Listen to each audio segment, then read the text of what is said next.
आपल्या कष्टाच्या पैशांना मिळवा विश्वासाचा आधार विजन आधार नागरी सहकारी पतसंस्था मर्यादित पंढरपूर।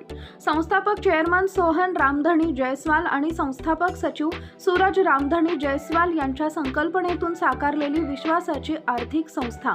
प्रथम महावर्धापन दिनानिमित्त खास आकर्षक योजना, FD वर तब्बल 12% व्याजदर, महिलांसाठी आकर्षक RD योजना, सोने तारण कर्ज, पिग्मी तारण कर्ज, पिग्मी ते FD, ऑटो कन्व्हर्ट योजना, दाबदुप्पट योजना आणि कमी वेळेत कर्ज सुविधा उपलब्ध। पारदर्शक कारभार आणि विश्वासाची साथ। मग उशीर कशाला, ते उघडा आणि आपल्या भविष्याचा आधार मजबूत करा। आमचा पत्ता सुरवसे बिल्डिंग, गाळा number 4, station road, Pandharpur. Mobile number 95 45 76 83 52 आणि 96 65 18 77 34।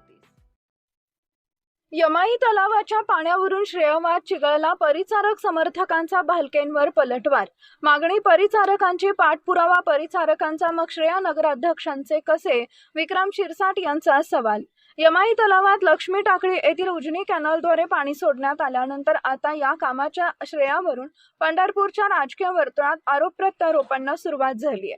नगराध्यक्ष डॉक्टर प्रणिता भगीरथ भालके यांच्या वतीनं यमाई तलावात पाणी सोडण्यासाठी पाठपुरावा केल्याचा दावा करण्यात आल्यानंतर माजी नगरसेवक विक्रम शिरसाट यांनी पलटवार केलाय।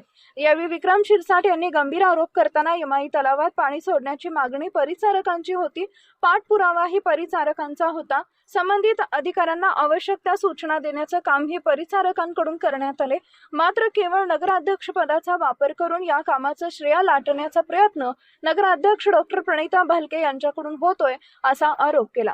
यमाई तलावात पाणी आणण्यासाठी प्रशांत परिचारक यांनी केलेल्या पाठपुराव्यामुळेच हा प्रश्न मार्गी लागला असा दावा शिरसाट यांनी केलाय। त्यामुळे पाणी तलावात पोहोचण्यापूर्वीपासून सुरू असलेल्या पाठपुराव्याची माहिती नागरिकांसमोर ठेवण्याची मागणीही त्यांनी केली। दरम्यान लक्ष्मी टाकळीपासून यमाई तलावापर्यंत पाण्याचा प्रवाह सुरळीत राहावा यासाठी पाहणी करण्यात आली असून गेल्या काही दिवसांपासून तलावात पाणी दाखल होत आहे। यामुळे शहरातील नागरिकांमध्ये समाधानाचं वातावरण आहे। मात्र यमाई तलावात पाणी आलं असलं तरी याचे श्रेय कुणाचे, यावरून आता भालके विरुद्ध परिचारक समर्थकांमध्ये राजकीय संघर्षाची ठिणगी पडली आहे।